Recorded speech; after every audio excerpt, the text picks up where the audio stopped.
Hello friends, तो कैसे हैं आप लोग। आई होप कि आप सब लोग फाइन होंगे। तो हम आज का टॉपिक स्टार्ट करने जा रहे हैं, what is company and what is its features. तो सबसे पहले हम देखेंगे कि कंपनी क्या होती है। कंपनी जो कंपनी होती है, अगर हम इसे आसान शब्दों में पढ़ना चाहें तो ये एक ऐसी एसोसिएशन होती है जो दो या दो से ज़्यादा लोगों के द्वारा शुरू की जाती है ताकि वो प्रॉफिट अर्न कर सकें। इसका मेन पर्पस हम क्या कह सकते हैं, होता है अर्न प्रॉफिट। बट कई कंपनीज़ होती हैं वो प्रमोशन के लिए भी बनती हैं, कॉमर्स आर्ट के प्रमोशन के लिए भी बनती हैं। तो हम मेन टॉपिक इसका यही लेकर चलते हैं कि कंपनी का मेन एम होता है अर्न मैक्सिमम प्रॉफिट कंपनी। अगर जैसे देखिए ए और बी पर्सन है, इन दोनों ने एक कंपनी जी शुरू कर दी।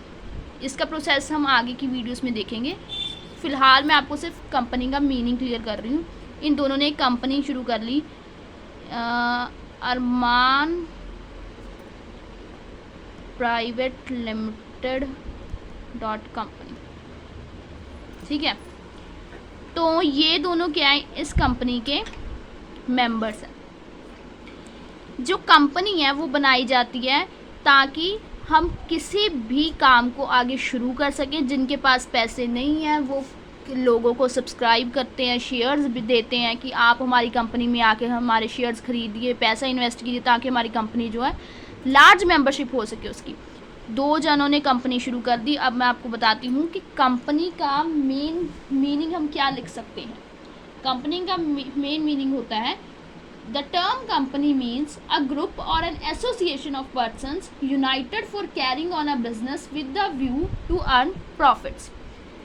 मतलब मेन मोटिव क्या होता है कंपनी का, earn maximum profit when two or more person or an association come together to do a work.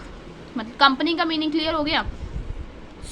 अगर हम देखें कि कंपनी किसी ने शुरू कर ली तो कंपनी के हम आगे एक दो टाइप्स भी कर लेंगे।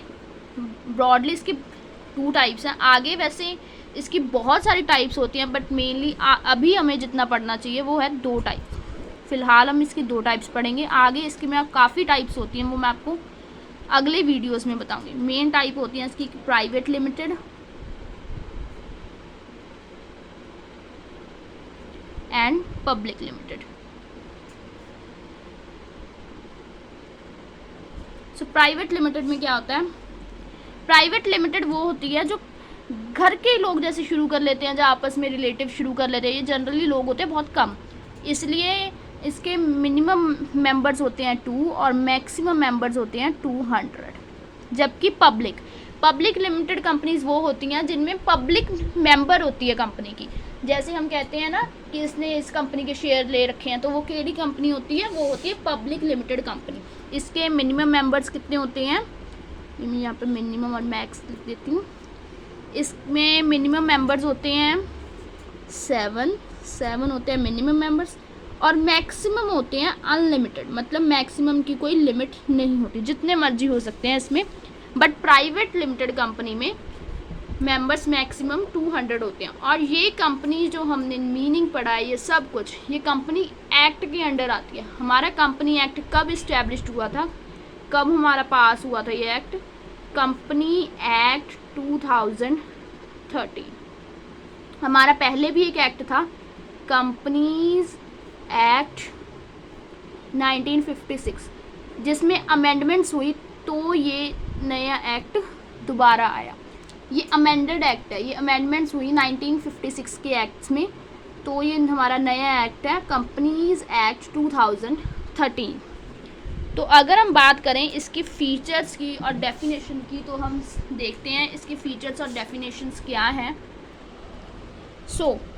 हम यहाँ से पढ़ते हैं।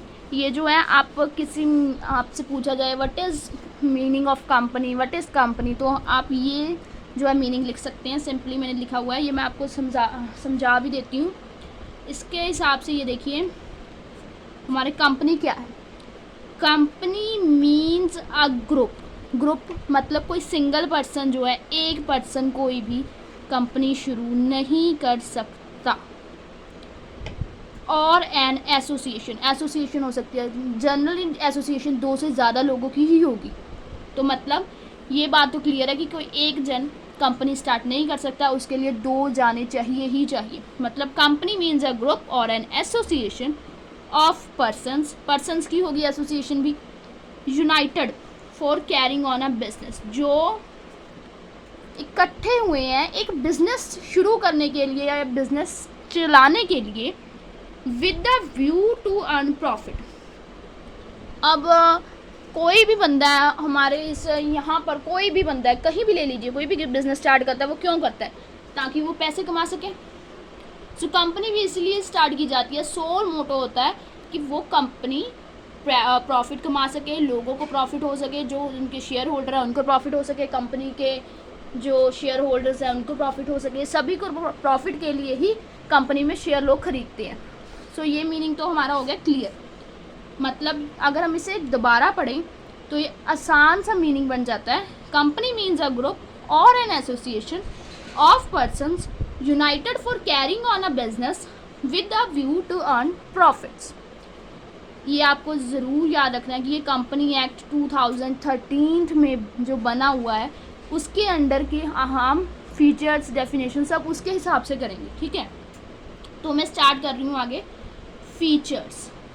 नाउ अब हमने ये तो पढ़ लिया कि कंपनी होती क्या है, अब हम बात करते हैं कि उसके फीचर्स क्या हैं। उसके बहुत सारे फीचर्स हैं, तभी तो ये पार्टनरशिप से अलग है। पार्टनरशिप की जो भी लिमिटेशंस हैं वो इसमें कवर हो जाती हैं। जैसे पार्टनरशिप आपने पहले भी पढ़ा होगा, +2 में पढ़ा होगा कि पार्टनरशिप में क्या होता है, 2 पर्सन होते हैं, वो जो है पार्टनरशिप में कंपनी बना लेते हैं। तो पार्टनरशिप में जो है परपेचुअल सक्सेशन, ये ऐसी चीज़ें नहीं होती कि अगर एक की डेथ होगी तो कंपनी बंद हो सकती है पार्टनरशिप एक्ट के हिसाब से। बट कंपनी एक्ट में ऐसा कुछ भी नहीं होता। कंपनी इन सारे लिमिटेशंस को इसमें एडवांटेज के रूप में शो करती है कि मतलब जो उसकी लिमिटेशंस है वो इसमें है, मतलब इसकी वो लिमिटेशंस नहीं है। बहुत सारियां जो हैं आज़ादी है कंपनी में। अब हम देखते हैं कि फर्स्ट फीचर क्या है। फर्स्ट फीचर हमारी है ट्रांसफरेबल शेयर्स। जैसे अगर हम पार्टनरशिप में देखते हैं तो उनमें शेयर्स ट्रांसफ़र नहीं हो सकते जब तक हम बाकी पार्टनर्स की कंसर्न ना ले लें। बट इसमें ट्रांसफरेबल शेयर्स की फ़ीचर मिलती है हमें। वो कैसे? अगर मान लीजिए पब्लिक कंपनी है, पब्लिक कंपनी में मैंने अभी आपको बताया कि मिनिमम मेंबर्स होते हैं 7 और मैक्सिमम मेंबर्स की कोई लिमिट नहीं होती। अगर उनमें से एक जने को भी अपना शेयर जो है ट्रांसफ़र करना पड़े, सपोज कीजिए कि ए जो शेयर होल्डर है उसे अपना शेयर जो है उन्हें ट्रांसफ़र करना है, तो वो बाकी 200 लोगों से तो नहीं पूछ सकता या 400 लोगों से तो पूछ नहीं सकता। सो इसमें हमें यही जो है फीचर मिलती है कि अगर किसी को करना है तो वो अपनी मर्ज़ी से शेयर अपना ट्रांसफ़र कर सकता है। अगर उसे पैसे की ज़रूरत है, वो शेयर नहीं रखना चाहता, वो ईज़िली उसे ट्रांसफ़र कर सकता है। सो हमारा नेक्स्ट है इनकॉर्पोरेटेड एसोसिएशन। जो कंपनी है वो एक इनकॉर्पोरेटेड एसोसिएशन है कि मतलब इसमें 2 या 2 से ज़्यादा लोग होते हैं और ये जो है एक ग्रुप और एसोसिएशन ऑफ पर्सन है, रजिस्टर होते हैं अंडर द कंपनीज एक्ट 2013। मतलब अगर कोई भी कंपनी अगर इस एक्ट के हिसाब से रजिस्टर्ड है, मतलब अगर वो रजिस्टर्ड है तभी वो एक कंपनी एग्जिस्टेंस में आ सकती है। नेक्स्ट हमारी फीचर है सेपरेट लीगल एंटिटी। अब ये देखिए, इसमें हमें बताया गया है कि एक जो कंपनी है उसकी सेपरेट लीगल एंटिटी है कि वो एक कंपनी ऐसा एक पर्सन है जैसे एक इंडिपेंडेंट पर्सन होता है। मतलब उस पर स्यू भी किया जा सकता है, कंपनी भी किसी पे स्यू कर सकती है। और एक बात और कि सेपरेट लीगल एंटिटी है, ये जो फीचर है ये बैकबोन है कंपनी लॉ का। मतलब shareholders are not the part owners of the undertaking of the company. The undertaking is something different from the totality of the shareholders. मतलब company की जो है सेपरेट लीगल एंटिटी है, shareholders जो कर रहे हैं वो कंपनी की जिम्मेदारी नहीं होती जब तक वो कंपनी एक्ट के हिसाब से और मेमोरेंडम ऑफ एसोसिएशन और आर्टिकल्स ऑफ एसोसिएशन के हिसाब से चलते हैं, तब तक वो जिम्मेदारी कंपनी की। अगर उन्होंने अपनी लिमिट से ज़्यादा आगे काम किया तो वो खुद जिम्मेवार होते हैं, और अगर कंपनी ने कुछ गलत किया, कंपनी की तरफ से कुछ गलत हुआ, तो उसके जिम्मेदार भी कंपनी होगी। सो नेक्स्ट है सेपरेट प्रॉपर्टी। मतलब अगर हम पार्टनरशिप में देखें तो एक जो पार्टनर की एसेट होती है वो सारी, मतलब पार्टनरशिप में जो भी पार्टनर होते हैं वो कंपनी की एसेट मानी जाती है, बट इसमें ऐसा नहीं है।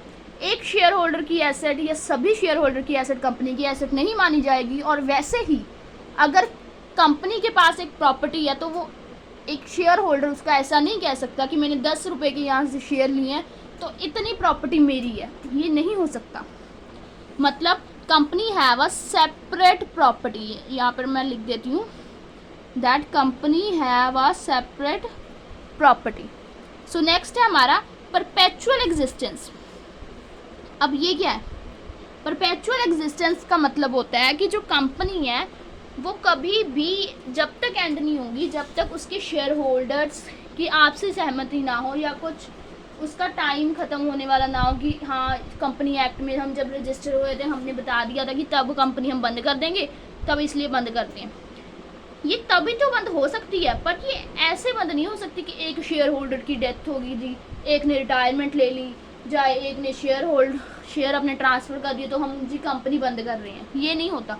कंपनी हमेशा चलती रहेगी, चाहे किसी शेयर होल्डर की डेथ हो जाए, चाहे कोई रिटायर हो जाए, चाहे कुछ भी हो जाए, जब तक कंपनी अपने हिसाब से ना बंद होना चाहे, जहाँ मेजॉरिटी ऑफ शेयर होल्डर्स इसकी मांग ना करें।